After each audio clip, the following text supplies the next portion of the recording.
And Kerry, up to the stage, please.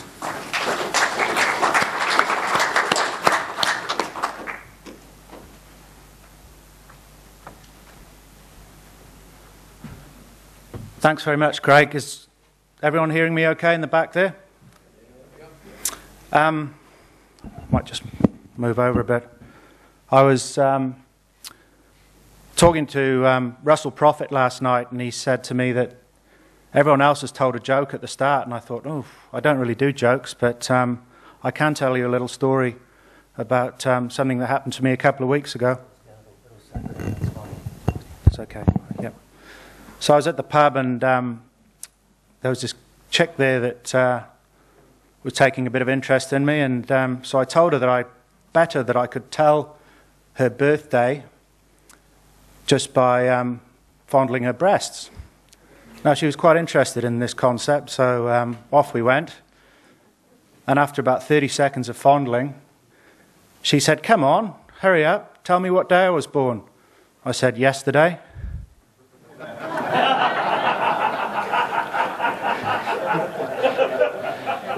Anyway, later on we got on pretty well, and I told her that I was going to make love to her in every room of the house, the bathroom, the kitchen, the dining room, the lounge.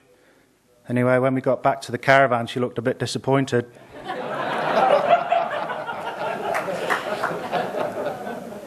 Anyway, back to business.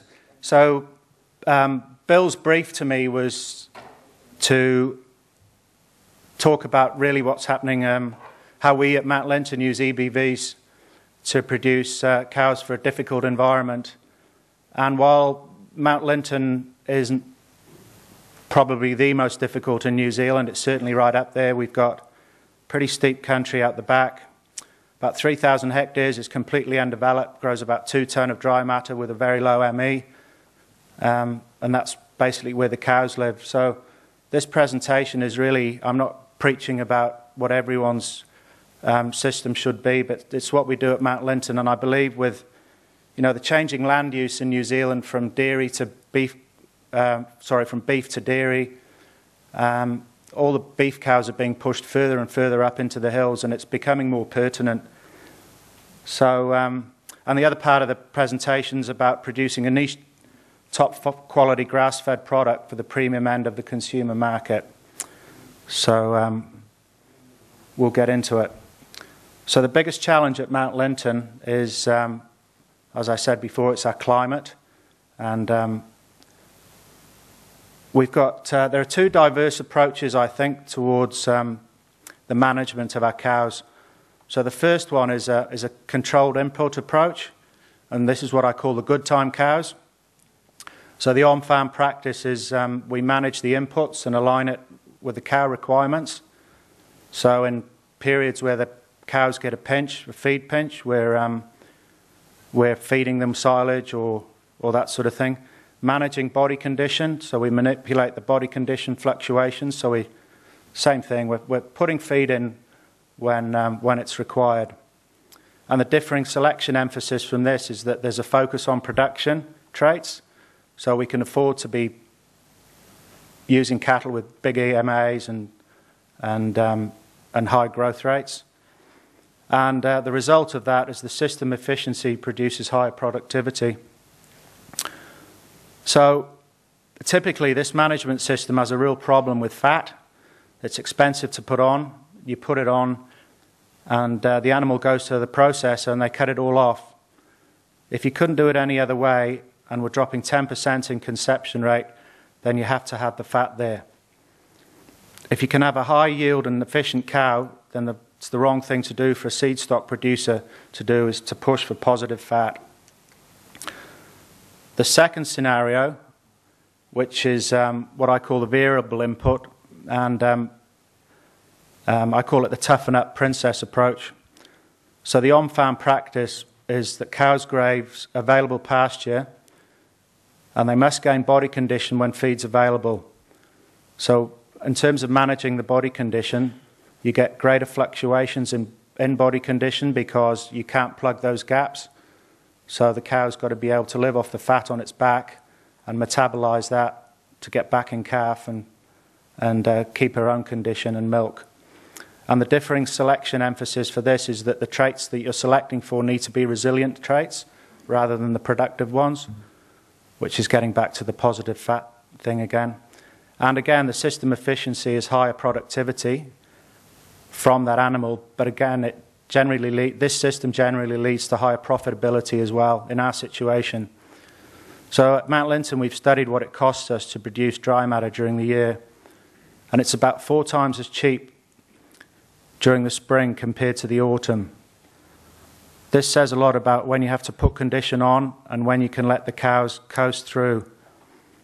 The ones that have stayed in the system have the ability to put weight on quickly during the spring when there's compensatory growth, and they can draw down on that reserve. It's quite hard to read this. I should have put it in a different colour. The things are compensatory growth. Yeah, we've done that. In the tough times, and then gain weight quickly when the feed is available. So, I mean, I'd be interested to find out from the crowd or you guys which systems that you think your cattle are in. Are you in the virile input system, or are you in the controlled input? Who's in the controlled input, do they think? Variable? Yeah, probably a few more. Anyway, that's how we think our cattle perform. So we're using carcass traits more for maternal productivity than for carcass at Mount Linton. Rib and rump fat's huge for us. Whenever we use an AI sire, I have a really good look at his fat EBVs. When I use a bull with negative fat, the dropout rate in our maternal side's too high. And I know the feedlot buyer wants high-yielding steers, but I can't afford that in the cow herd. So this is some trial work that was done at the University of Adelaide by a team led by Wayne Pitchford that's run from 2005 to 2012. Some of you guys might be familiar with it, but it makes some interesting reading. So we've got the EBV differences between the lines. We've got the low-fat line and the high-fat line.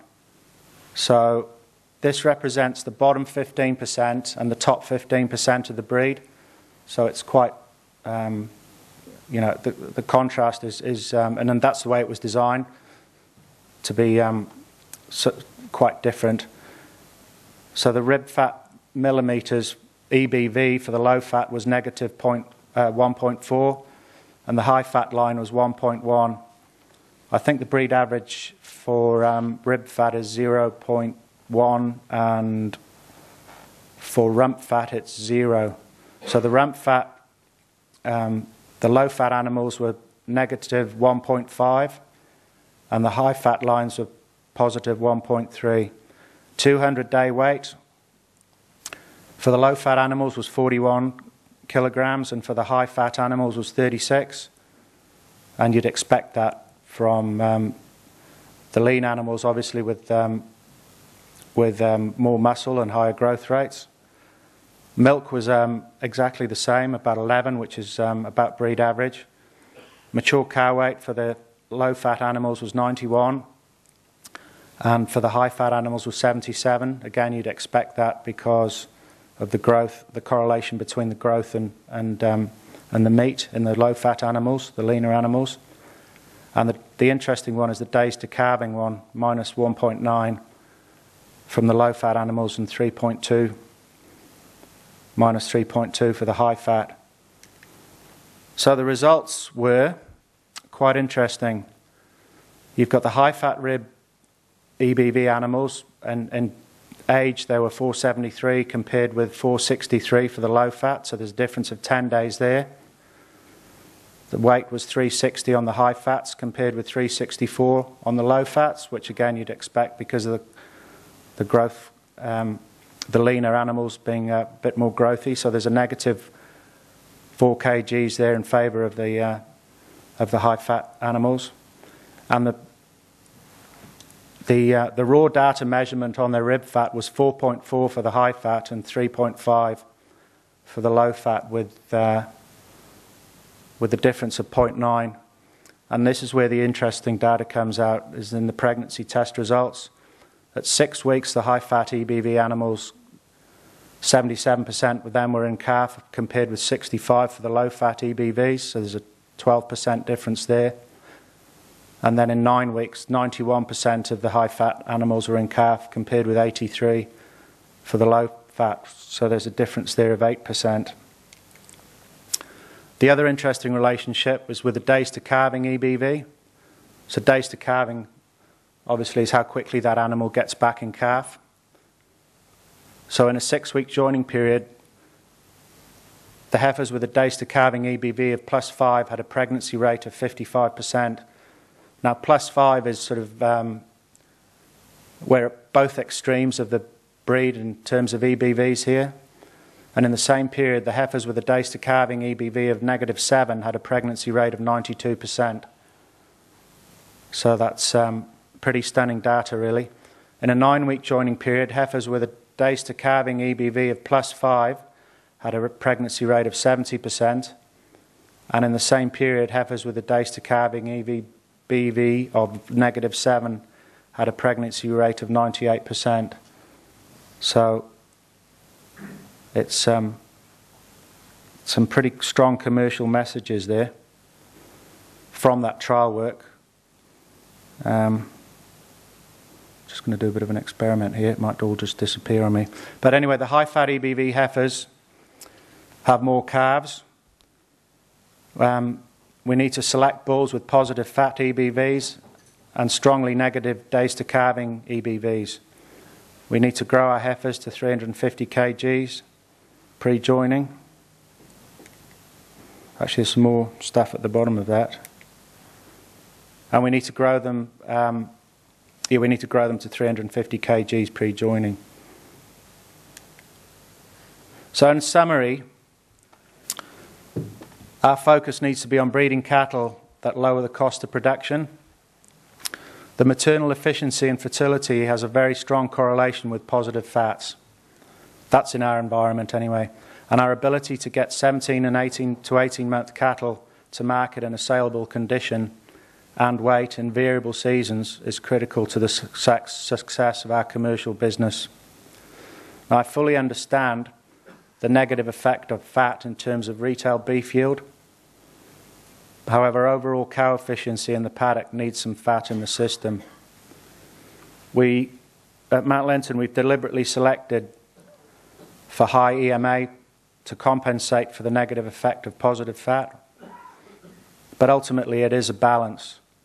However, the breeding objective is only relevant if it lowers the cost of production, which is the core profit driver.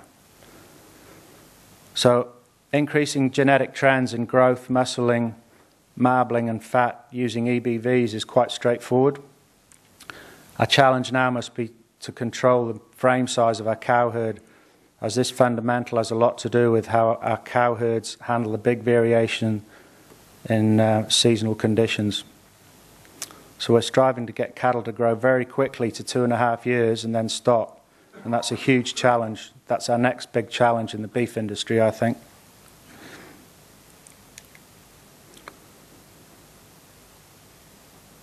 Just before I move on to this, I was reading an American semen catalogue the other day, and it seems to me that things have changed hugely over the last, or the emphasis seems to have changed hugely over the last sort of 5 years since I last picked one up. And a lot of the bulls in that semen catalogue were positive fat, whereas 5 or 10 years ago they were just straight out going for growth and meat. And I think probably the change in the positive fat thing has been driven by the commercial farmers, realising that they're, in droughts and in times when seasons go against them, they need fat in that system to be able to get them back in calf.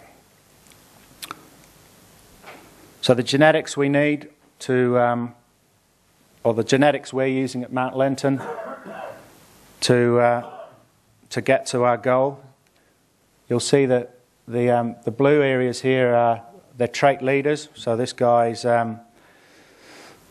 He's positive calving ease direct and daughters, which is very important. He's moderate birth weight at 4.3. He's got strong growth. He's trait leader for 400 day, keeps going to 110 for 600. Then he drops off to 73 for mature cow weight. One of my rules of thumb when I'm selecting AI sires is I want the 400 day weight to be about the same as the mature cow weight. I don't care how far up they go for 600 day, because in our system when we're killing steers at 18 months, that's where we need the growth. But I want them to grow to 2.5 and then I want them to stop. So this guy, he's probably a bit on the top heavy side for milk, but we can mate him accordingly, and we can cover him for that. And carcass weight, again, he's a trait leader, but you can see that he's 10.1 for eye muscle area against the breed average of 3. And he's positive 3 for rib fat, which is top 1%, and rump fat. And his retail beef yield is about breed average, but you need a huge eye muscle area to bring that up. So if you are farming with positive fats, I think you've got to have that eye muscle area in there. Again, he's IMF 3.3. We'll talk about this a bit later. Interestingly enough, that docility trial, I'll go back there. He's minus 9.5 for docility, but that hasn't been expressed in our herd, and I'm not sure whether they've got that right yet, but there must be some science behind it. I'm just not sure what it is. Anyway, this is another chap from the same stables. He's 2.9 for birth. Oh, sorry. He's 2.9 for birth. Again, he's a trait leader for 400 day weight. Goes to 108 for 600, and then back to 85 for mature cow. Again, he's a trait leader for scrotal circumference, which has a direct influence on daughter's fertility. He's a trait leader again in carcass weight, 9.6 for EMA. Positive fats, not as strongly as the other chap, but he's 3.5 for IMF, and he's plus 0.5 for retail beef yield. We've used this guy heavily for about 3 years, and we've had some outstanding results from him. How are we going for time, Craig? 5 minutes, right. So the second part of the presentation is producing a niche, high-quality grass-fed product for the premium end of the consumer market. So we need to have more focus on what our customer wants without compromising what the farmer wants. Grass-fed marbled beef's becoming increasingly popular globally due to the health benefits and the eating quality. Currently, beef is a commodity, but I fully believe that with the sort of animals that we're using, or the breeds that we're using, particularly the Angus and the Shorthorn, they've got a propensity to marble, we can push that commodity into a niche market. What we need to be targeting is the price indifferent market, those people in the Melbourne restaurants who are quite happy to pay $80 for a 200-gram steak. They don't care what they have to pay as long as they have a fantastic eating experience every time. I mean, that's a marble score 4 and 5. That represents $400 a kilo. I mean, I know that's at the retail end, but if we can become vertically integrated, then there's no reason why we can't significantly increase our returns. So the health benefits of grass-fed marbled beef are well documented. The omega-3s here, you can see, once you start feedlotting animals, this is the amount of time in a feedlot from 0 days to 196. The omega-3s drop from 3 to 0.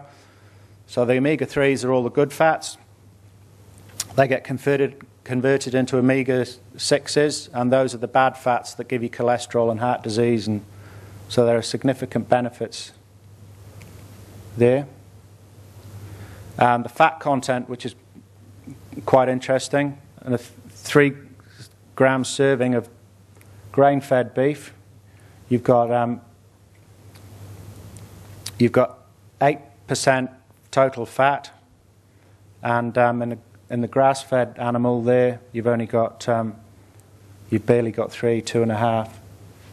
So the benefits in terms of, you know, the health benefits are quite significant. Whoops. Vitamin E is another success story. You know, the grass-fed animals are up to 7 grams per milligram of meat, and the grain-fed are down there wallowing at 1.5. So it's not everyone's cup of tea, but it's what we do at Mount Linton, and I strongly believe that taking that next step from a commodity to a niche market is the future. We've just got to nail the rest of the product. It's okay, all very well getting the top-end steak into that market, but then you've got to work out what you're going to do with the rest of the cattle beast.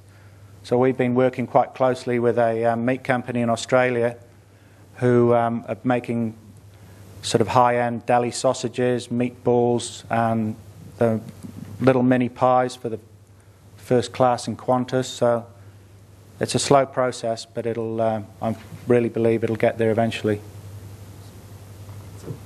Thank you. That's awesome. Thanks, Gary.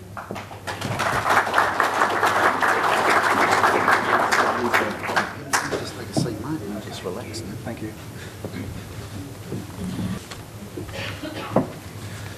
Thank you, Craig. Never done a PowerPoint before, so I hope we can manage it.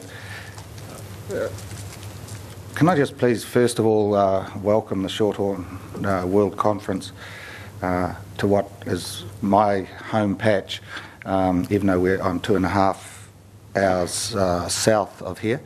I still consider you're in our home patch, and I hope you've enjoyed your time here and in New Zealand. So a very warm welcome. PBB, our competitive advantage. I would like to just acknowledge our CEO, Murray Meads, who actually put this presentation together. Hopefully I can do it justice. PBB's mission to deliver effective and efficient service to organisations associated within the livestock industry. I presume everyone can hear me, can they? Yeah. Good.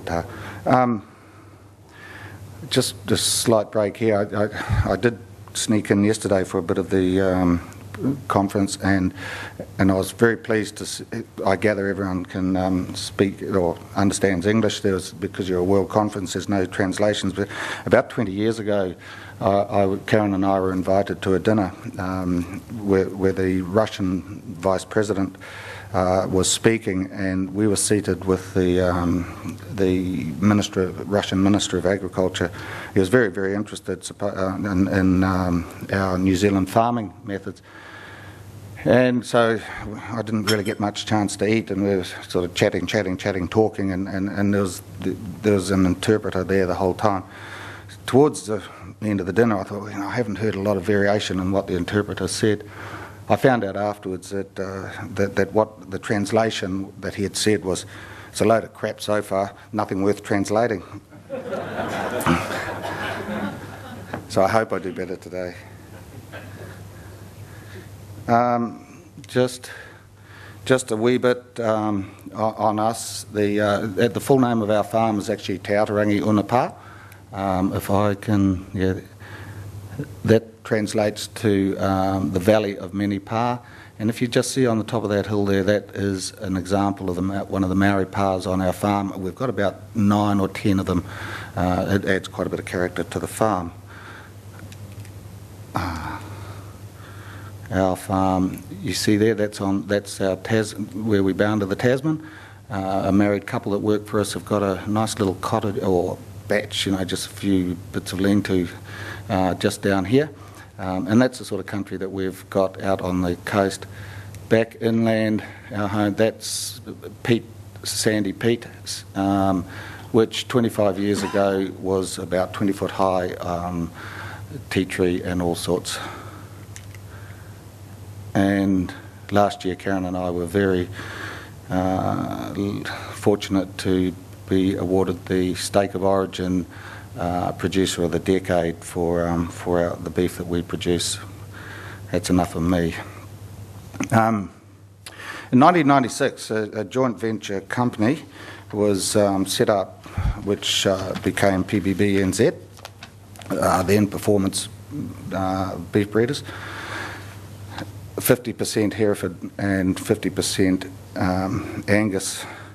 The interesting thing there, I'm going to go away a little bit from the slideshow. The interesting thing that back in 1996 or prior to there, the president of the Hereford Association, Richard Barnett, lived in the Hawke's Bay. President of the Angus Association, Peter Matthews, lived in the Hawke's Bay. I honestly don't know if they're good friends or what, but they were sitting down one day and they were talking about the fact that both of them both breeds were faced with buying a $20,000 computer to record their data. They both had part-time people inputting that data and secretarial work. And they said, and this is bloody ridiculous, $20,000 computer for Hereford's, $20,000 computer for Angus. One $20,000 computer will do the same job for both of us. PBB was started. These two breeds got married. It would have been pretty difficult convincing a few of the people around those board tables to do it, but they succeeded. Angus sold their building in Hastings, bought into the building in Fielding, and here was PBB. Apparently, when they first were choosing a name, they looked at performance stud breeders. Thankfully, there was a very astute person sitting on the Hereford Council who's only just left a year or so ago, Laurie Patterson, a very good breeder and a very astute director, and he said, get rid of that name stud, and so it became Performance Beef Breeders. We've since evolved even from then, but think that was pretty good to have someone like Laurie there. In 1996 we had five breeds, 2000 in PBB, 2006 11, 2010 there are 8, 2013 that's currently there's 13 breeds operating out of PBB. In 2006 the shareholding was sold down. The Hereford and Angus sold a percentage of the business where they'd been 50-50 before they became I need to flick this on, don't I? Yep. The Simmental, Charolais, Shorthorn, South Devon and Murray Grey bought in a shareholding. Simmental took a sixth. Well, Hereford and Angus retained a third each. Simmental took a sixth, and Charolais, Shorthorn, South Devon and Murray Grey each shared the other sixth. At that stage, the governance side was also changed. It went from previously there had been 2 Hereford directors, 2 Angus. They then became a 6 directors. With Simmental gaining a seat on the table and the other 4 breeds sharing one, which your own Timothy Plummer was the first director there. Personally, and this is very much a personal feeling, I believe the governance structure is flawed. Over the years, I've sat on a number of boards. I enjoy them. I believe farmers make bloody good directors, really good directors. But the worst boards I've ever sat on are made up of 100% farmers. That's a personal opinion, not necessarily held by everyone in PBB. So the management and the key people, we've got the 6th board of directors, a CEO, an SMS manager, which is shareholder and member services manager, which is a new initiative we introduced a couple of years ago. Not everyone agrees with it. That's the nature of this sort of business. It's something that I pushed hard, very, very hard for, and I will take responsibility for the success or whatever of that, because I believed that we needed it. Our CEO was far too stretched because the business had grown so much. And then PBB also employs 16 people.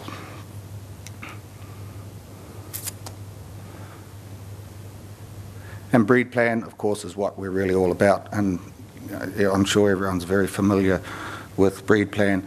That is the major part of what PBB does, is that data inputting on behalf of all the breeds.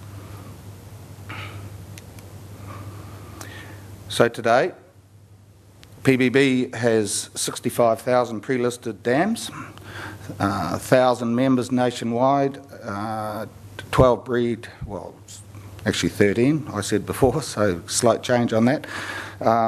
But with that 10,000 there, sorry, that 1,000, you can get our customers, you can go out to probably 8 or 10,000 people, that catchment that we have.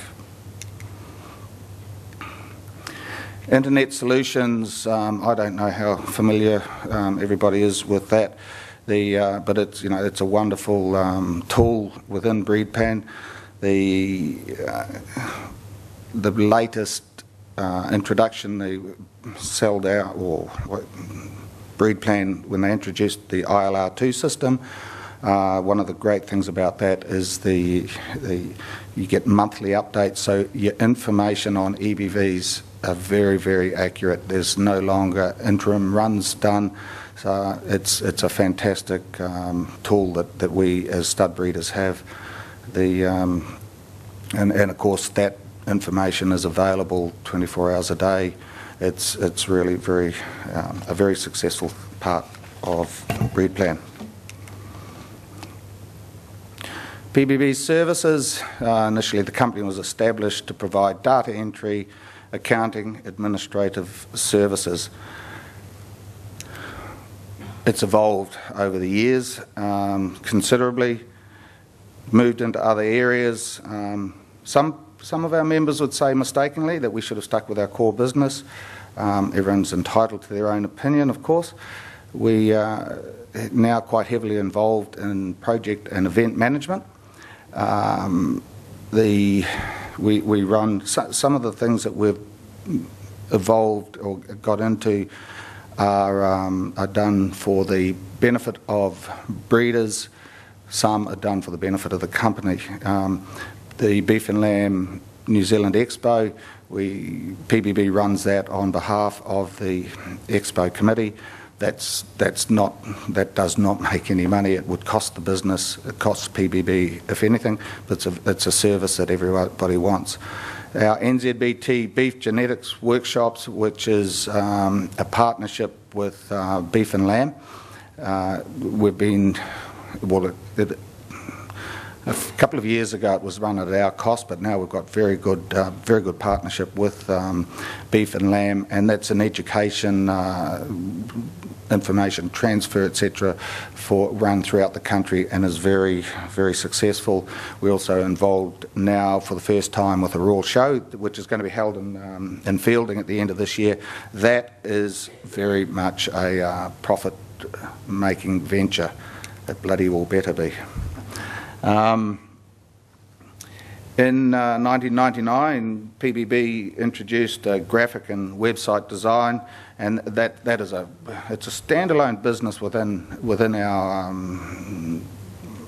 house, and it is very, very successful. Fantastic for breeders to be able to get their catalogues done, all sorts of things, and it is very, very professional. We moved into tag orders. We now sell tags to our members. That is a money-making business, but also providing the service to our breeders. Hopefully, we might be able to get Mount Linton, so that would be great.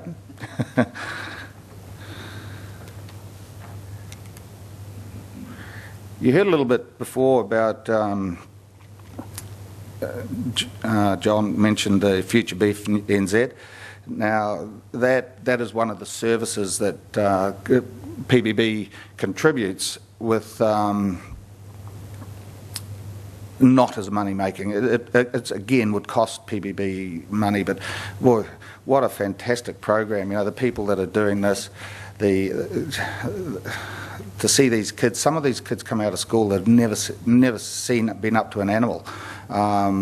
Jim and Nick Syme, you know, two very much involved in this part of this program, and they'd be able to tell you far more than I could. But you know, this is a hugely successful thing to introduce for our young people and get people involved in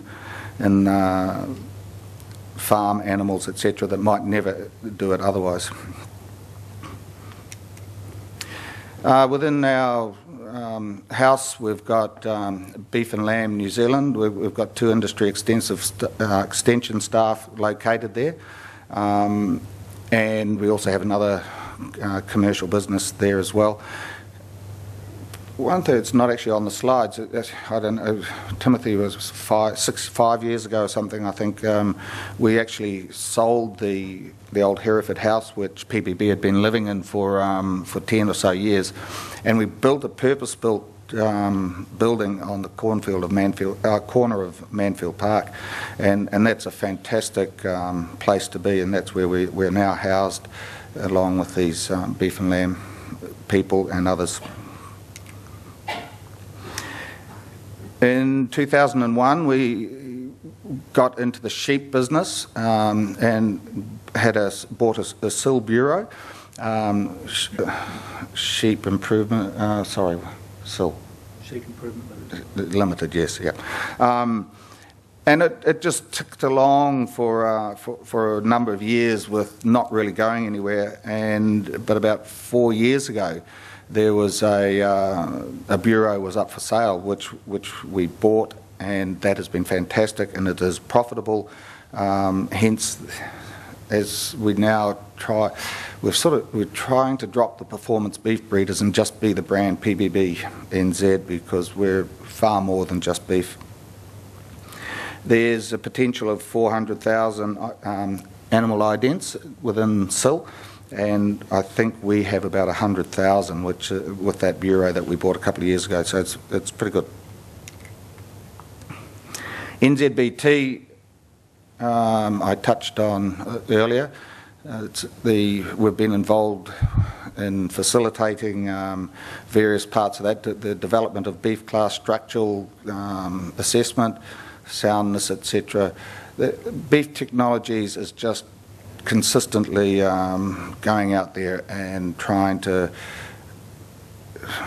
put the information out to our breeders and their clients. We also got into DNA. Our breeders asked us a number of years ago to look at providing a service for DNA. And I believe we've got a very successful unit there looking after that. It's we did tender it or expressions of interest, and we didn't actually go with the cheapest option, but we believe that we went with the best. And we offer the parentage and profiling, genetic defect testing. Angus keeps that going pretty well. The contracted laboratory is Massey University, and you know, I think we've got a guaranteed 10-day turnaround on this, and that's pretty good. The most important thing is that I think on our decision, the IP ownership is very, very important. The client, the breeder owns the IP on that, on all samples, and free storage. The PBB stock trace is something that initially developed as when Angus approached us. Herdmaster stud has been around for a long time, but hasn't been serviced well in New Zealand for quite a few years, and we took this on. It's something that I don't believe will ever make any money out of Herdmaster, but it is a very important service, and the more people that are inputting data by computer, it's got to be good for our breeds and for the cost structure. The commercial has not taken off, and it's probably, well, it has been a cost to the PBB business. We've been involved with both Hereford Prime and Angus Pure, and just in helping those two branded products. PBB, our competitive advantage. Certainly the economy of scale, it was set up to save money. It's done that. You know, it has been achieved through improved purchasing power in most administrative expenses. We've got a fantastic personnel resource there. I guess one of the successes of PBB was when we were negotiating for the new contract with Breed Plan. PBB negotiated on behalf of all breeds and were able to get a very good deal, I think, rather than each breed individually doing it. So, yep. Am I going for time, Craig? I'm nearly there anyway. Yep, you're doing fine. Okay, good. PBB's objectives, world-class performer and leader in genetic data management, to build an organisation that supports growth, creativity and support, to become a superior learning organisation and a forum for the beef industry, to create an open environment where PBB will be viewed, not in terms of past constraints, but of future possibilities. Oops. And our view of tomorrow, certainly change will take place within the industry structure and its participants. PBB will strategically position itself with industry expertise who is innovative, financially secure and visionary. Our future will depend on how well we manage the process and make the jump.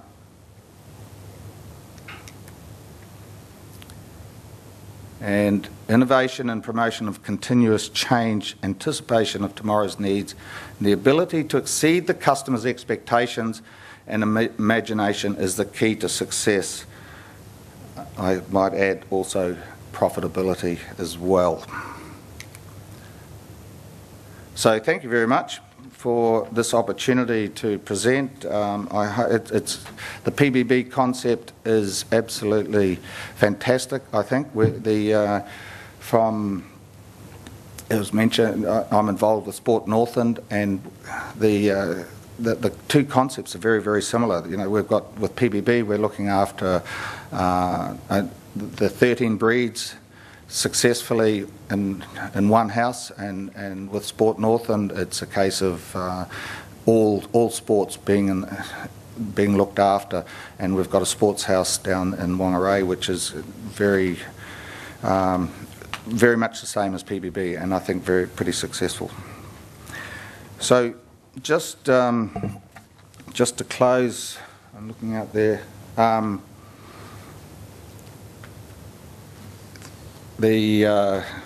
After listening last night, I'm sure you don't mind a little wee story that's probably, apologies to any older gentlemen in the room, but three guys were, three older gentlemen were sitting around having a beer and discussing their various ailments and their lack of some bodily functions, etc.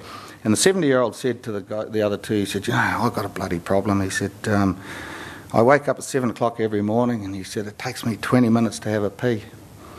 And the 80-year-old says, oh, yeah, well, yeah, I'm a little bit similar. He said, I wake up at 8 o'clock in the morning, and I sit on the dunny, and, and it takes me half an hour grunting and groaning before I have any success at all. And the 90-year-old said, well, at 7 o'clock in the morning, he said, I pee like a horse. And 8 o'clock in the morning, I crap like a cow. And the other two looked at him and says, well, what's your bloody problem? There's not too much wrong with that. He said, I don't wake up until 9.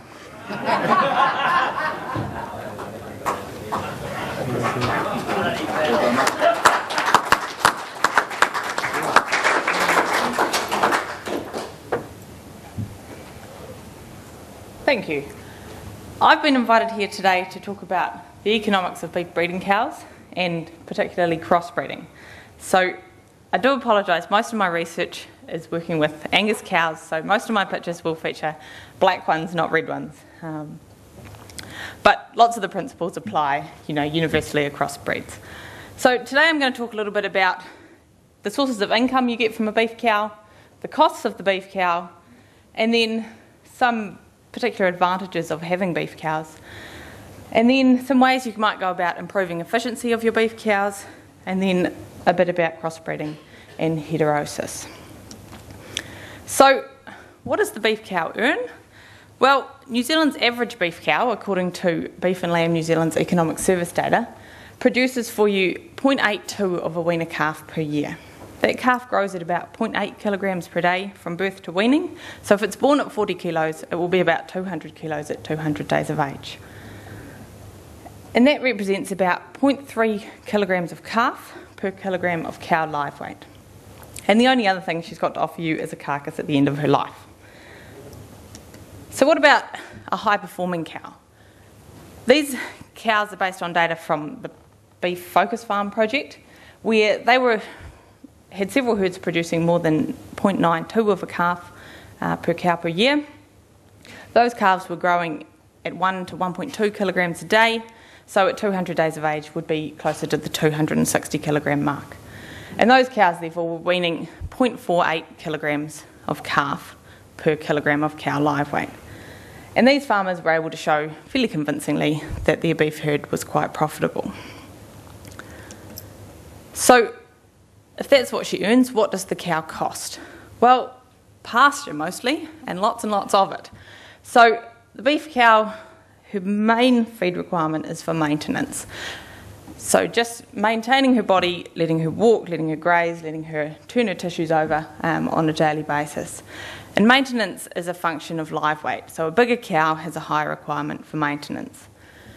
And then she's going to require pasture to put on live weight gain, to support lactation and to support pregnancy. And then you might run into a collection of other costs of labour and actual costs for animal health, ear tags, husbandry, etc.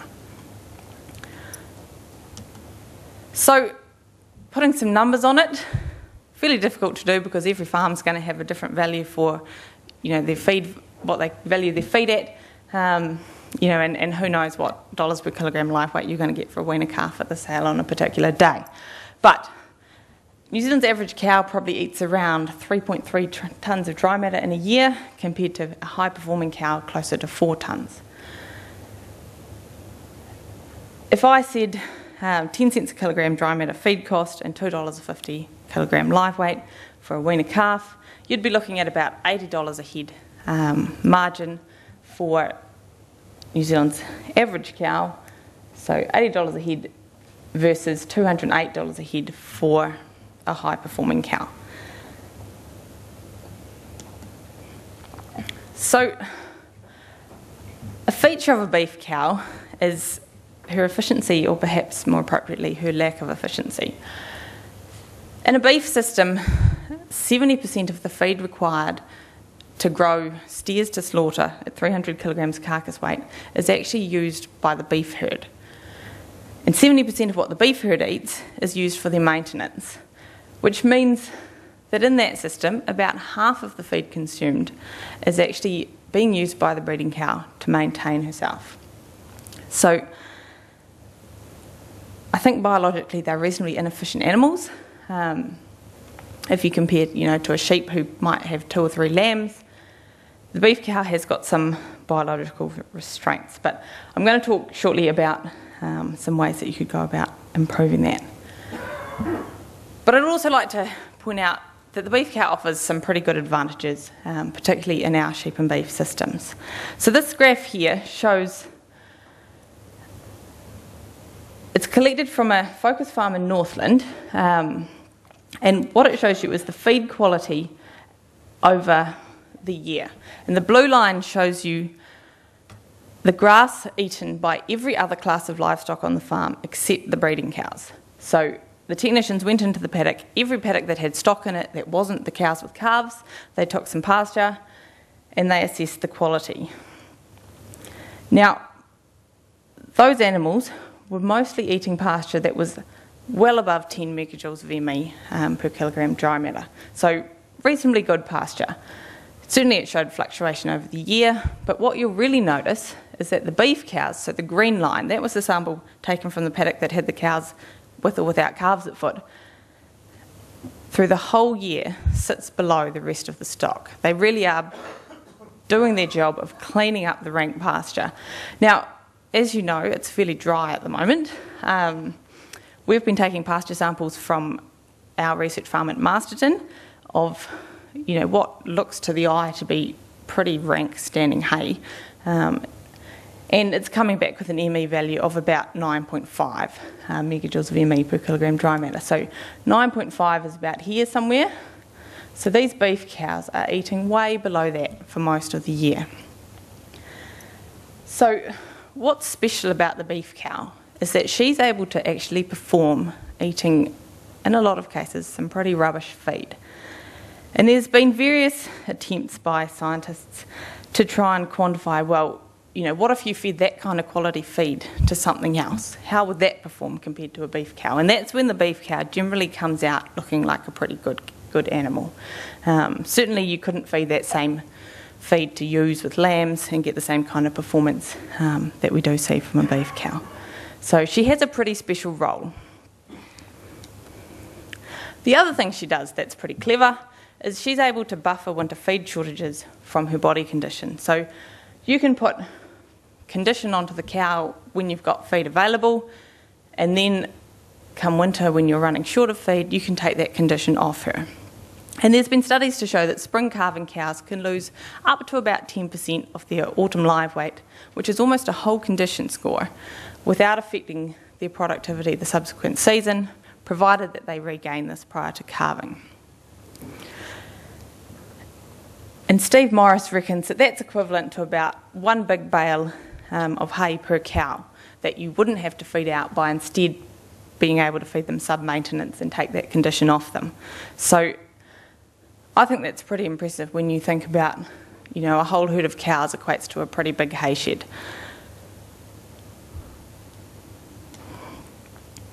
So how can you make the most of your cows? And what sort of things can you do to increase their productivity and their efficiency? Well, productivity depends on the number of calves weaned and the weight of calves weaned. And efficiency requires increasing either the number of calves or the weight of calves, or decreasing the maintenance requirements of the cows. And these are a couple of cows here that are in my cow efficiency study.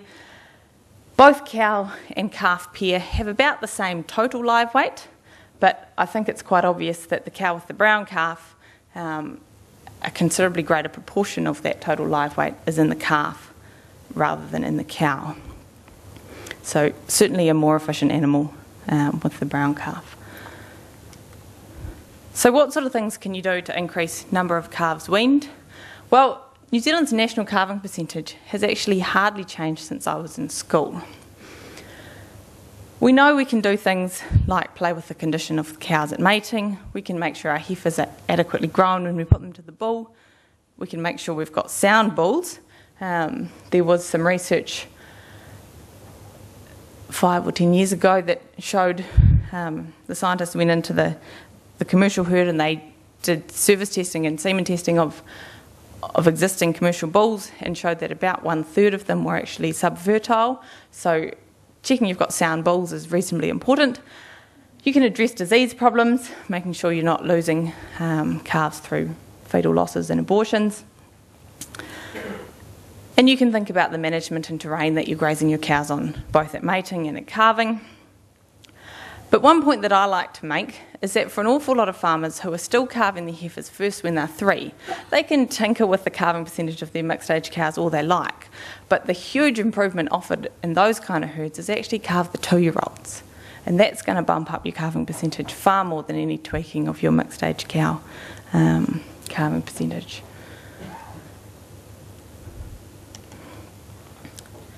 What sort of things can you do for the weight of calves weaned?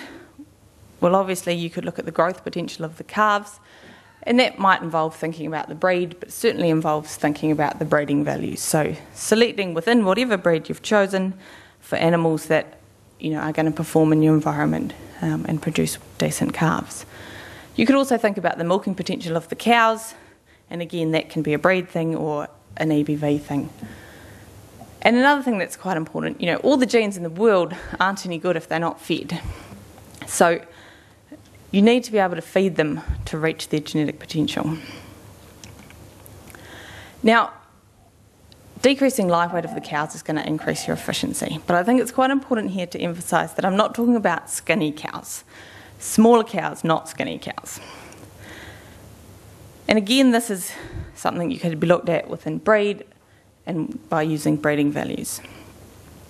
And I'm not necessarily advocating going for little tiny cows, but finding the right sized cow that's going to suit your situation, and then trying to get as big a calf out of her in relation to her own size. So what can crossbreeding do? Well, I'd ask you the question, is there a perfect breed? And I've put a picture there because I suspect I know what some of you are going to answer. And maybe sometimes that is the right choice.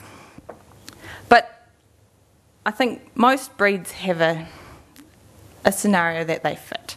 And sometimes what you might want is some characteristics of this breed, but wouldn't it be nice if you could have some other characteristics that another breed has? And crossbreeding lets you pull in all the desirable traits from different breeds to fill the roles that you've got for them. So you could go for a maternal breed or a crossbred, that's low maintenance, fertile, produces plenty of milk, and breed it to a sire that's going to produce a calf that will really grow for you and produce, high quality meat. And so perhaps maybe it's easier to come up with the perfect combination of breeds for your particular system. Now, a real advantage of crossbreeding is what we call heterosis, or colloquially hybrid vigour. Basically, heterosis causes the performance of a crossbreed to be superior to the average of the parental breeds. And it comes about by some gene interaction that goes on when you combine different genes from the two breeds. And so the size of the effect you get actually depends on how different those breeds were in the first place. If they share genes in common, then when you combine them, you're still combining like genes. So the more different the breeds are, the greater the heterosis that you're going to see. And I think in New Zealand at least, Shorthorn have an advantage in that they were the first breed of cows here. So they weren't bred up from some other breed, and so they've managed to keep that sort of genetic separation, perhaps more so than some more recent import breeds that have been bred up from existing populations. Now, I went into the literature and I thought, okay, well, what are the numbers for heterosis in shorthorns? And the best I could find was from the 1960s and at the Meat Animal Research Centre in Nebraska. So I think you need to be a little bit careful that the American shorthorn population in 1960 probably doesn't exactly reflect what we've got in New Zealand today, but it illustrates the principles. So they showed that using a Hereford shorthorn cow would increase the pregnancy rate by 6%, and those cows were weaning 20 kilograms extra calf per cow exposed. And when they looked at the first cross calves, so how did it affect the calf rather than her performance as a mother, they were able to show that there was a 2.6 kilogram increase in birth weight and a 25 kilogram increase in 400-day weight.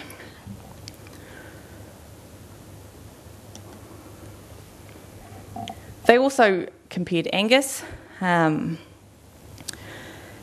they showed a 7.5% increase in pregnancy rate, a 19 kilogram increase in 200-day weaning weight per cow exposed. Now, I think those are pretty real impressive numbers, and certainly, illustrate that crossbreeding really has something to offer. In that experiment, they did not find any effect, any heterosis effect of crossbreeding Angus and Shorthorn on live weight.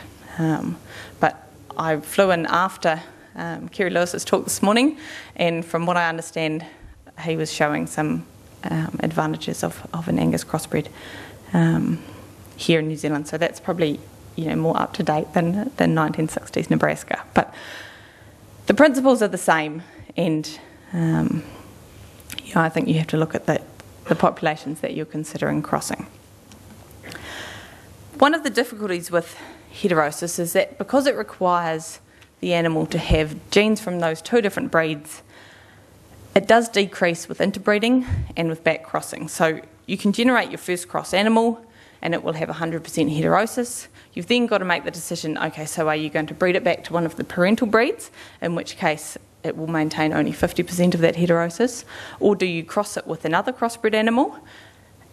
And again, in that case, it will retain 50% of the heterosis. And the reason for that is because then, instead of having throughout the whole genome one shorthorn and one gene from the other breed, some of them will now contain two shorthorn genes or two genes from the other breed. One of the problems with a lot of our crossbreeding systems is generating the replacement females. So if you wanted to farm first cross Angus Shorthorns, that's great as your cows, but the problem is finding a source of those replacement females. So you need essentially another herd, whether it's on your farm or whether it's an external herd, where you can bring in first cross Angus Shorthorns. You can go towards something like a rotational back cross, where your herd basically ends up settling with two populations, one being cows that are 2/3 Angus, 1/3 Shorthorn, which are mated back to a Shorthorn bull, and they then produce calves that are 1/3 Angus, 2/3 Shorthorn, and those as cows are mated back to an Angus bull. That crossbreeding system is reasonably good. 67% of the heterosis is retained. The problem is that it requires, every mating you have to draft your cows up as to whether they're 1/3 Angus or 1/3 Shorthorn and mate them to an appropriate bull. So I think most herds that I've come across crossbreeding in practice will have some form of mixed herd where they throw in with all their cows some Angus and some Shorthorn bulls, and their herd ends up ranging anything from being 100% Shorthorn to 100% Angus, with most of the animals, somewhere in between. And on average, that herd would have about 50% heterosis. So not quite as much heterosis, but certainly a much easier to manage system. So finally, I'd just like to say that beef cows play a really valuable role in our New Zealand farming system. She certainly can be profitable in her own right, and there are plenty of farmers who can illustrate that. But that crossbreeding offers a real potential to increase productivity and efficiency.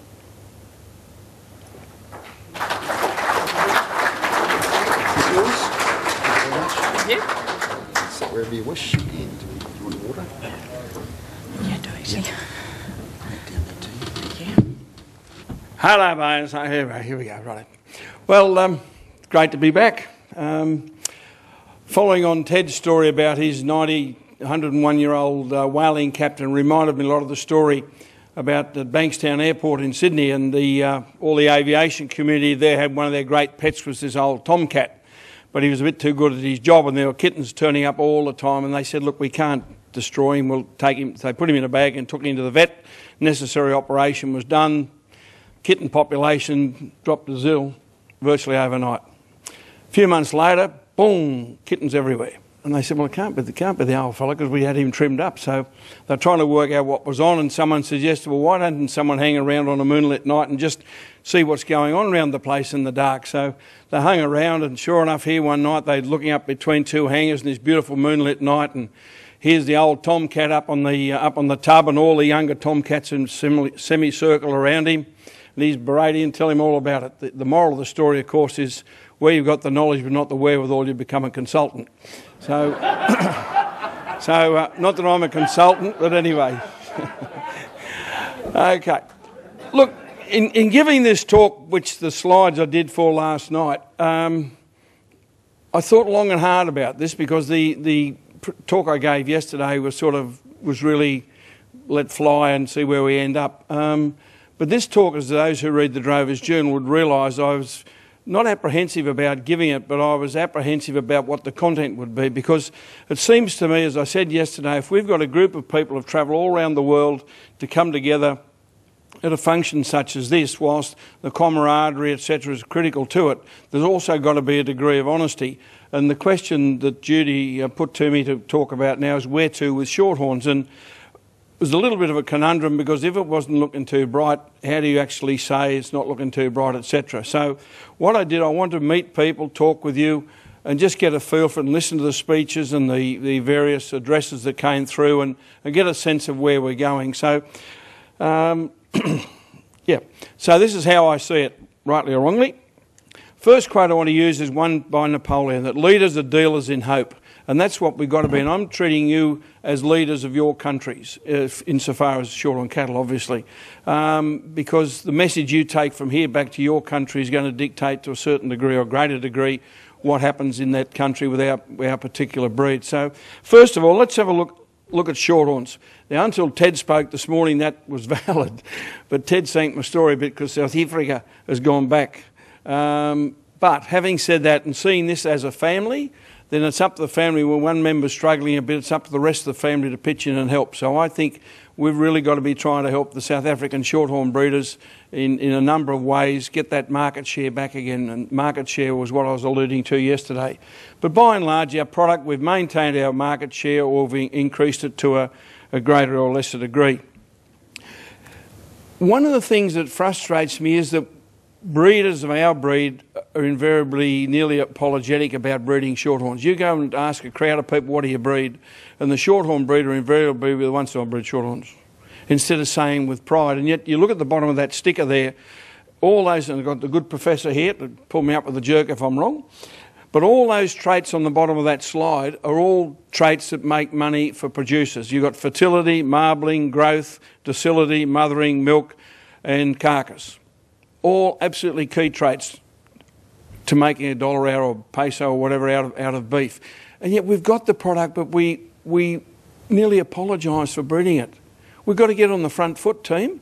You know, we've got to make this thing happen. And listening to the talk yesterday, I forgot which one it was, but with marbling, you know, Angus breeders rabbit on ab nauseam about the great marbling ability, and I noticed this morning when Kerry was talking, without even pausing in his breath, he just said Angus and Shorthorns have got the marbling ability.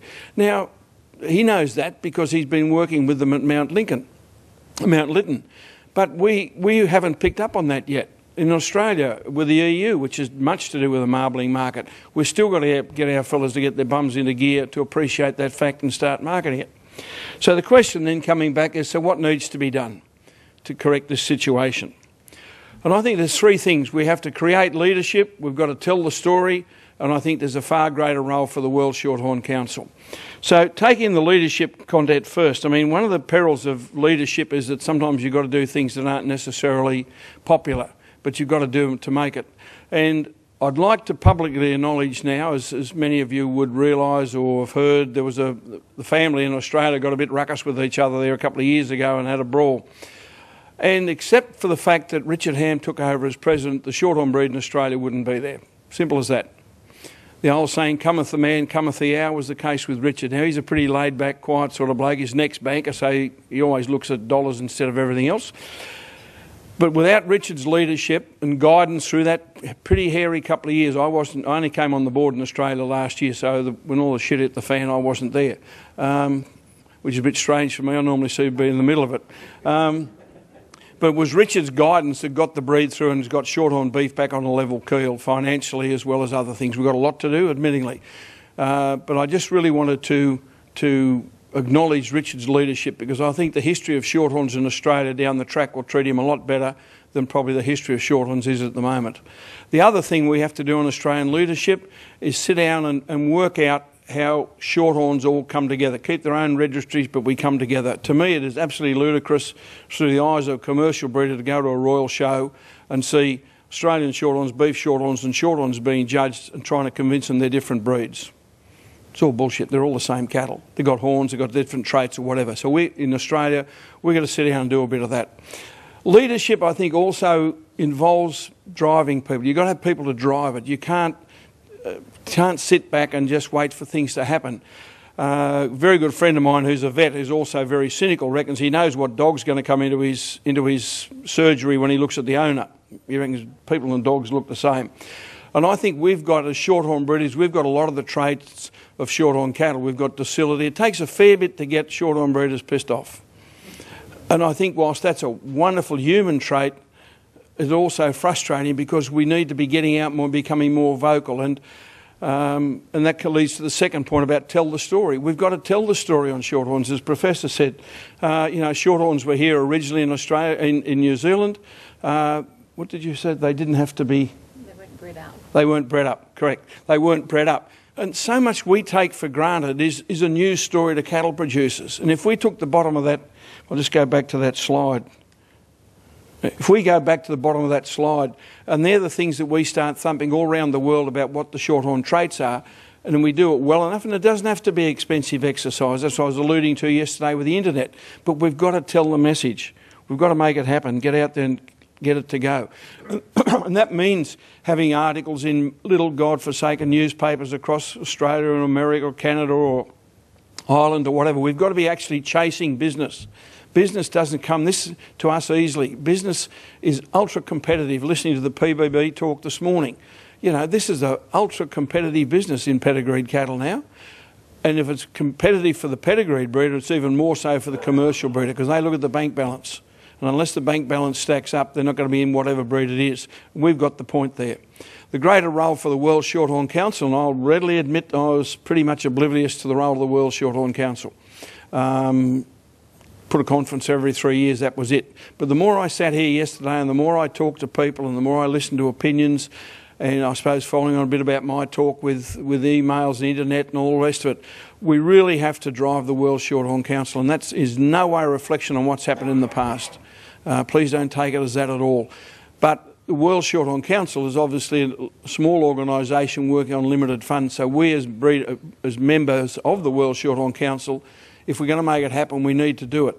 We need to be building people's confidence in telling the story. So maybe, it's probably maybe a major leap of faith in some cases, but if the World Shorthorn Council had the database of members' email addresses for everyone across this room, across the world, and every 3 months they sent out even one newsletter just saying what's happening around the world.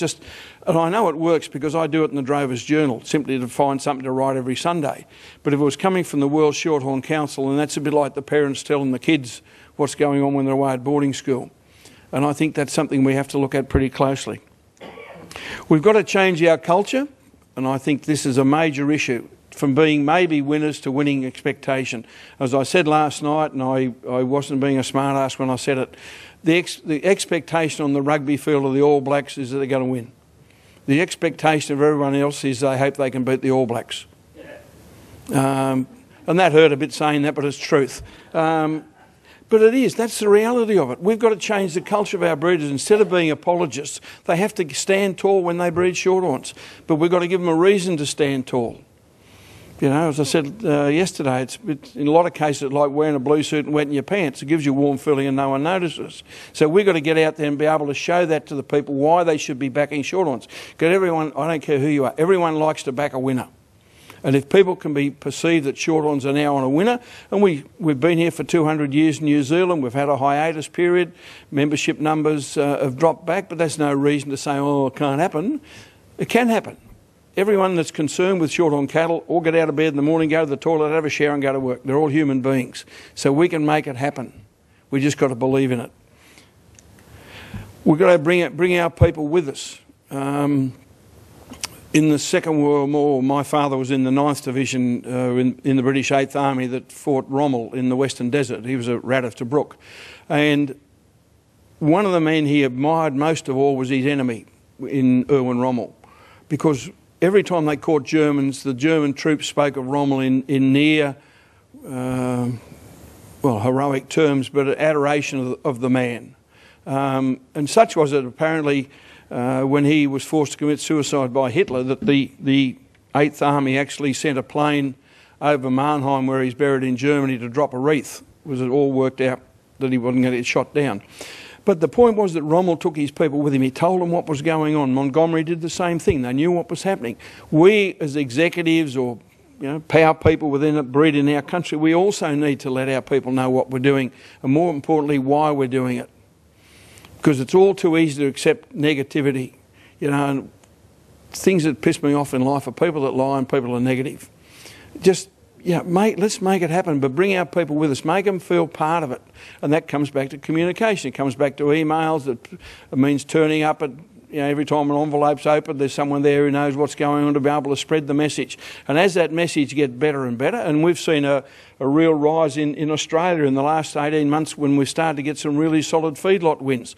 All of a sudden our breeders are starting to get a little bit more cocky, a little bit more confident they might be able to say something. Now, hopefully, by the time 2013 rolls over, we'll have had a lot more of those commercial wins that are important to commercial producers.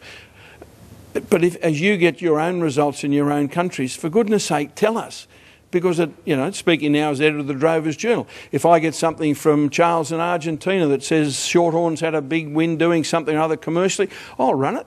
So all my readers, of which half now are overseas or non-Australians, they read that and then they go, hey, geez, we were on a good thing. This thing's starting to move.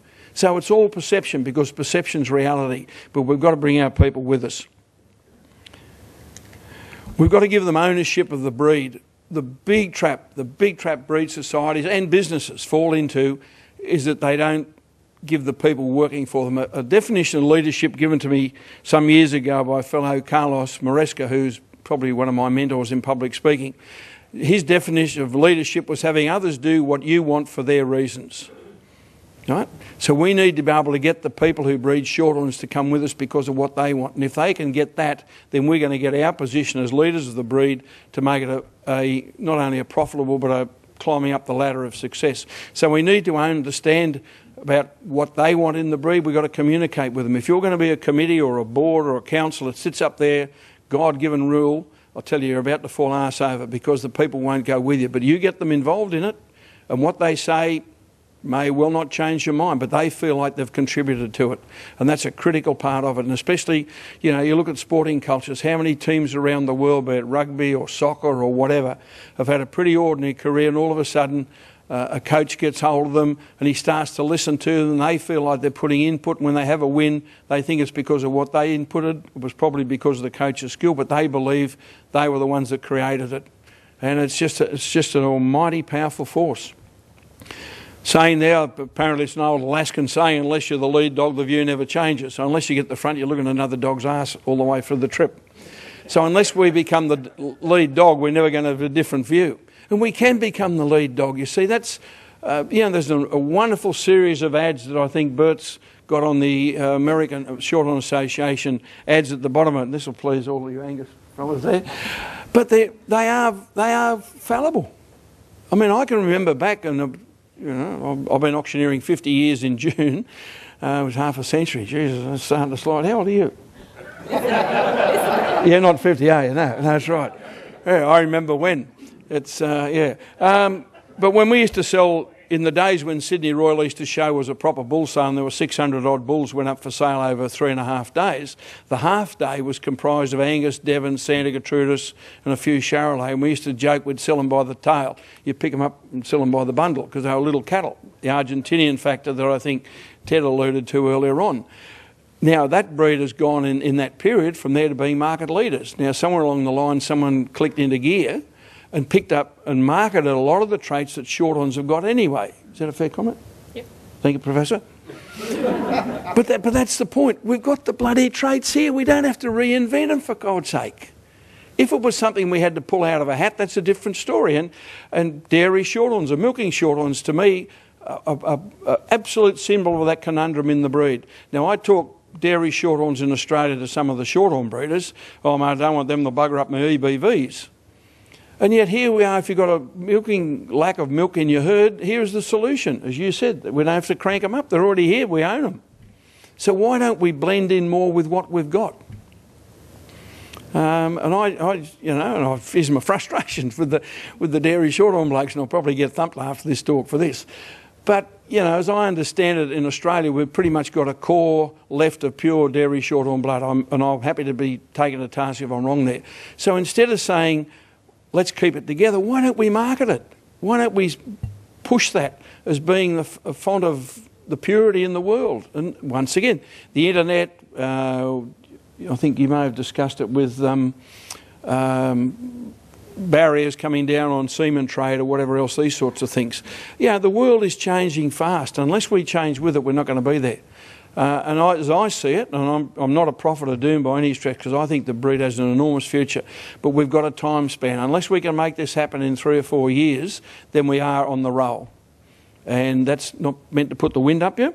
But having said that, this is one of the most famous sporting photos of all time. That was Muhammad Ali when he decked Sonny Liston in the first round. I don't know what he said to him, but Liston didn't appreciate it. And the question I always ask is, which one will we be by Uruguay 2016? Are we going to be the fella standing at the top on the way up, or will we flatten the deck, knocked arse over and over? So that then brings me back to the quote that I used yesterday of Lawrence of Arabia, is that all men dream but not equally. For the dreamers the night awakened to find it was merely their vanity, but the dreamers the day are the dangerous ones, for they dream with their eyes open and they make things happen. As I said to you yesterday, and I'll say it to you again today, the challenge for us is to become dreamers of the day and to make it happen.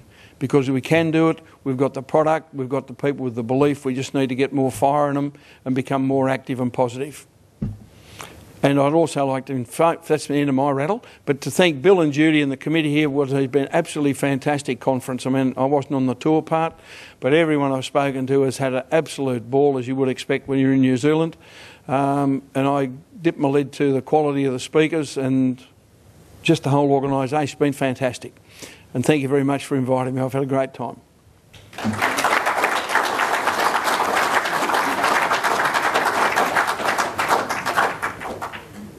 Sorry about your age, Professor.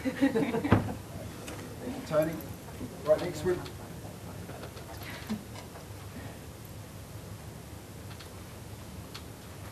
Next one. No, it's not working at all. Right.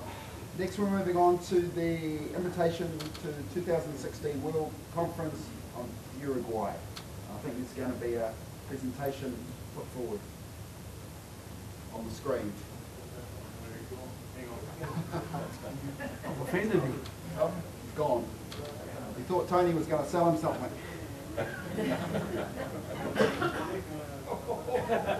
Not over yet. It's not over yet.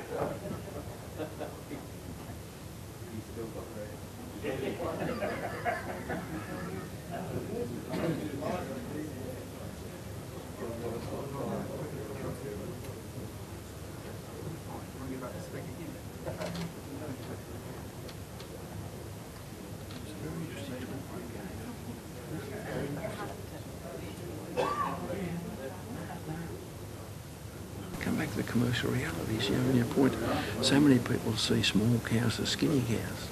And it's that balance between, like in Australia, we've still got a lot of those big pole Shorthorn cows that, you know, extra big, which people love, but it takes more gas to run them. Yeah, that's, I mean, they're all right as long as they're putting out goods. Yeah.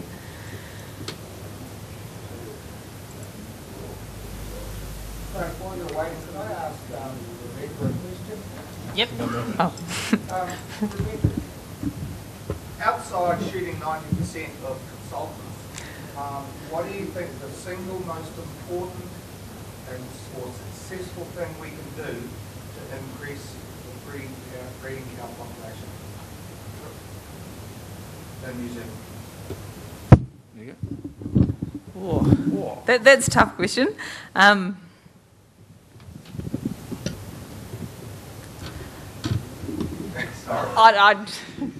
I think there would be a hard ask in the face of the dairy industry taking over so much land.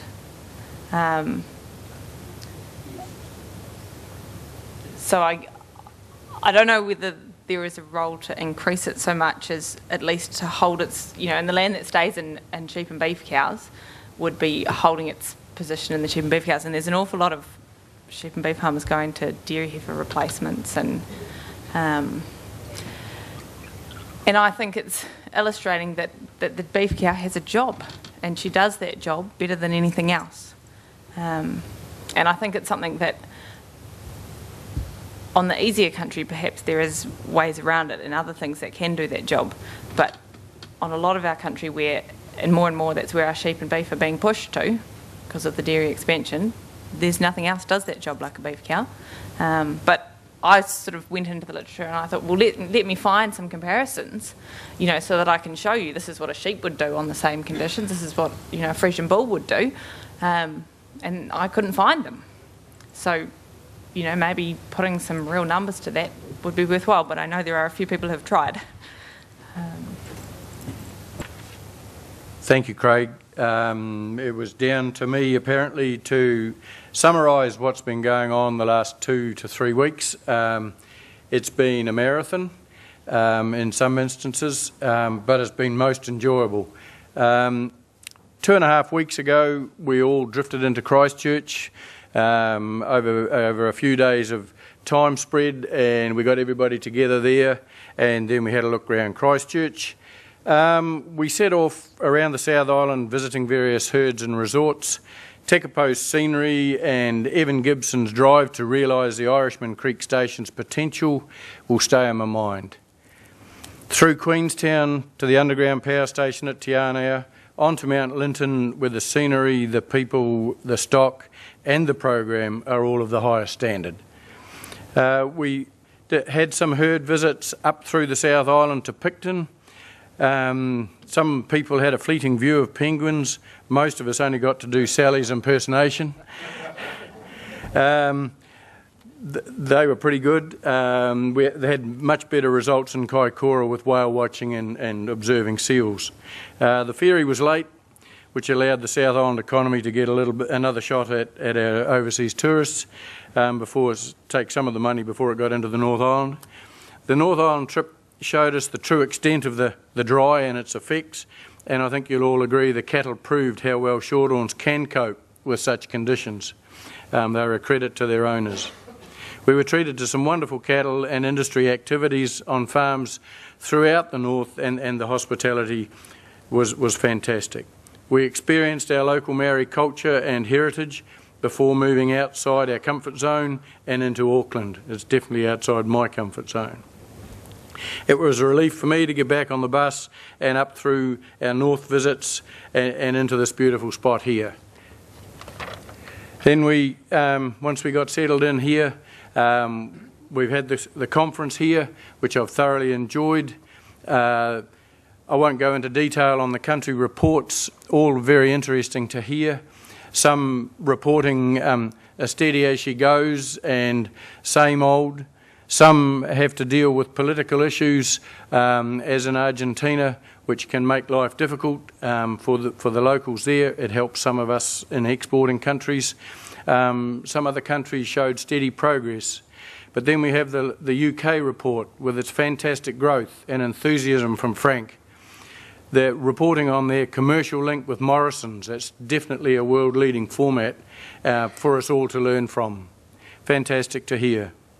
Before summarising the conference papers, you'll have to bear with me, it won't flow quite as good as it might, but I'd just like to pay tribute to Tammy. Tammy's been taking notes throughout the conference to help with my own, and there's a combination of work in what comes now from myself and from Tammy. I think you'll all agree Dame Jenny Shipley is outstanding. Excuse me.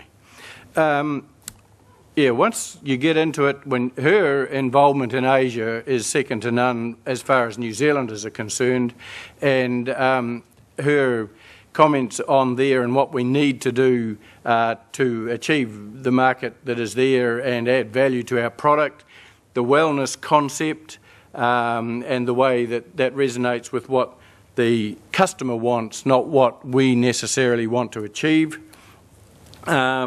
And her comment on 320 million Chinese today using iPhones to purchase product, e-tailing as she called it, and the marketing a product in a way that resonates with the local consumer. Two quotes that came out of that was, "It is what we don't know that will limit our industry, and if you do what you have always done, you will go backwards." I think that's pretty pertinent. Then we had Grant Smale from the Alliance Group with their brand Pure South. That's a recently new innovation, and I think that links into what Jenny had to say. He also told us how New Zealand's beef production, 75% of it comes out of the North Island and the rest out of the South Island, and how as a company they are reliant on the Chinese market and have made big gains in there with their Pure South brand, and how New Zealand's free trade agreement with China is a huge hand up for them as a company. And the other side of it was the internal politics within likes of Indonesia affecting the freedom of trade, not only from New Zealand but Australia, amongst other places. Then we had Richard Wakelin, Beef and Lamb New Zealand. It's an organisation by New Zealand farmers, for New Zealand farmers, delivering tools and services for informed decisions, funded by levies from our slaughter of our product. They have a mission of importance of getting technology not only in marketing but in farming systems to the shareholders, the farmers, and to help develop urban knowledge of our industry. And then Thomas, I've lost his surname.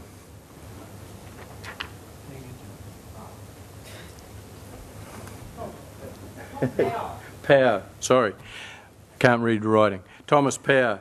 Tom Power talked to Herd Homes New Zealand, who was a major sponsor of this conference, and his mission for best results with increased profit, with stock welfare, environmental care and staff satisfaction to the fore, using their barns as a way of increasing production through the growing of more feed and looking after the welfare of the stock. I thought his concept of taking an old type system to modern standards for welfare and production increases, I thought was superb. Then we had Tony Fountain with his presentation on taking the red, white and roan into cyberspace. This linked in extremely well with what the speakers before had been talking about right from the start, and his comment on be a dreamer of the day and make things happen sticks with me. And he pointed out the internet usage in New Zealand over the last 10 years going up from something like 22% of the public using the internet to 86% today. And the need for websites, for ease of navigating those websites and using people stories to get your point across. And data, both measured and collected on cattle and on people. As he said, data is dollars, building relationships, all will help us keep moving forward.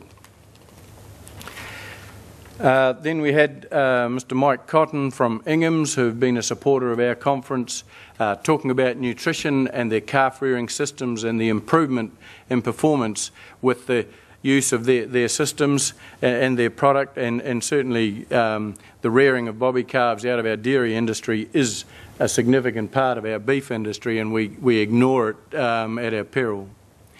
Then we had Ben Mason from Fonterra, the world's largest processor and exporter of dairy products, 26% of New Zealand's economy. It is a huge part of our economy, and once again it's a leader in the industries of New Zealand and their systems and methods. There's always going to be politics from different sides of the issue, but you can't deny their performance. It's absolutely outstanding, and their growth projections through 2020 are extremely strong. This is not a bubble that's going to burst anytime soon. And the other side of the coin was Fonterra's very real awareness of its environmental footprint and their responsibilities in looking after our environment. Then we had Kerry Lewis this morning talking about the use of technology and EBVs in their breeding program for their particular environmental constraints. It's not the easiest place in the country to farm by any means. I've been part of that.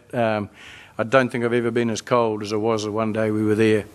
Talking about his productive traits and resilient traits in his herd, and some people might have questioned the fact that he uses carcass traits, or the use of EBVs on carcass traits for maternal productivity. A lot of people wouldn't see a link in there, but he justified that very well by using the EBVs for external fat and days to calving. I thought that was a common sense tie-in which a lot of people don't appreciate. He was looking for lower cost of production and maternal efficiency and fertility with quick growth in the early part of the life cycle and then shut off so you don't have a high cost of maintenance. His aim being that most efficient cow producing a grass-fed marbled beef with its obvious health benefits, which is a point of difference for the rest of the world supplying beef coming out of the feedlot system.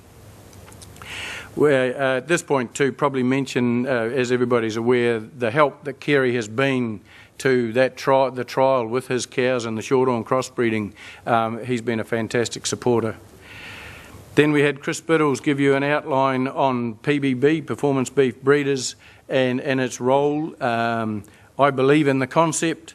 Yes, there's several things that can be improved, but the concept of amalgamating 13 beef breeds together and working as one under one administration, that concept is still a very good one for me, and it started back in 1996.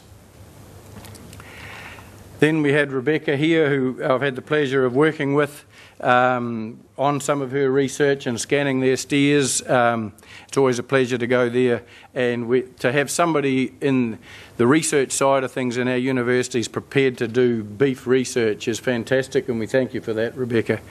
As she said, 50% of the feed requirement of a beef cow herd is actually in the maintenance of that cow herd. It's a significant cost, hence the wish for a low maintenance cow and a high performing product from that cow. And I think somewhere there she also mentioned the ability of that cow to store some fat to take it through the lean times which some cattle are experiencing at the moment. And the biggest single way of increasing a lift in calf numbers is calving that 2-year-old. I believe in that, and I'm pleased to hear it again. Top production from moderate cow size and crossbreeding. Interesting to see those trials done in the US in the 1960s. I remember seeing some of that data. Must mean I'm old, but I did see some of that data before, and it was very interesting to see that and the reality of what we got out of Mount Linton were pretty close. While there might be a 1 or 2% difference here and there, the fact of the matter is the trend was identical, the lift in production and the lift in carcass performance.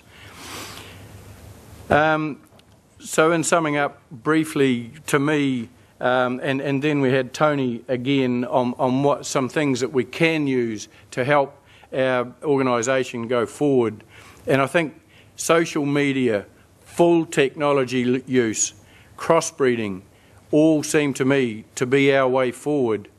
We breed with, we need a strong combined strength from us all as individuals and as a combined Shorthorn breed to go forward.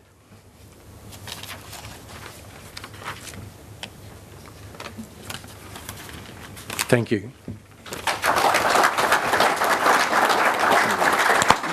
Thank you, Bill. Okay, John Dobson, President of the Beef Shorthorns in New Zealand, for his closing remarks.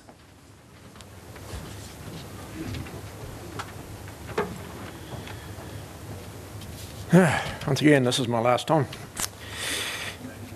First duty is, of course, is to thank our sponsors. You know, like I said yesterday, we wouldn't be able to do something like this with the assistance we've had from our sponsors, and it's certainly been most appreciated. We've heard from many of them in the last couple of days, and I'm sure we've all made ourselves aware of their products and what they're doing and everything else.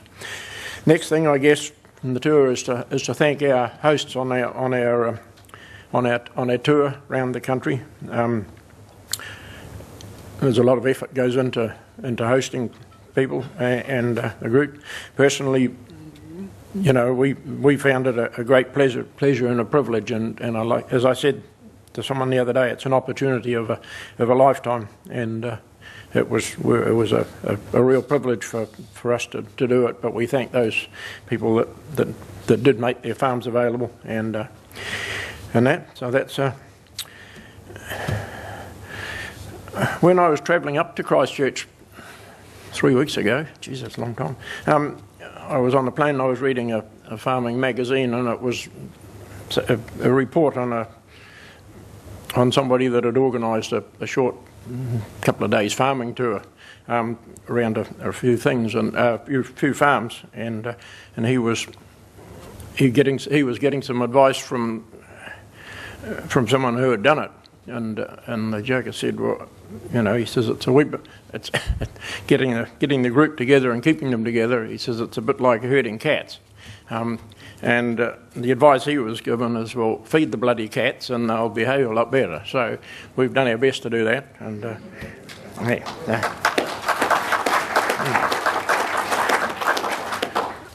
obviously, you know,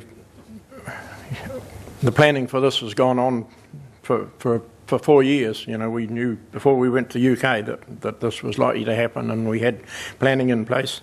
You know, the booking for this facility here was done almost 4 years ago to enable us to be sure we were going to be able to finish the tour somewhere. We've had many meetings, conference calls, and such things over the time. And of course, Bill and Judy, you realise they travel together and live together most of the time, so I'm sure they've had a whole 4-year meeting because it's barely stopped. And this, yeah, at least we could go away and think about something else. But I'm sure Judy hadn't thought of a hang of a lot else in the last few times. The role of our committee has been, you know, mainly a support role to Bill and Judy, and you know, we've all come up with some ideas and helped implement them. So I guess over that time the committee's become jacks of all trades, but at doing things that we're not normally used to doing. But certainly I'm sure you all agree that Judy's been our Queen of Hearts. So she's done it.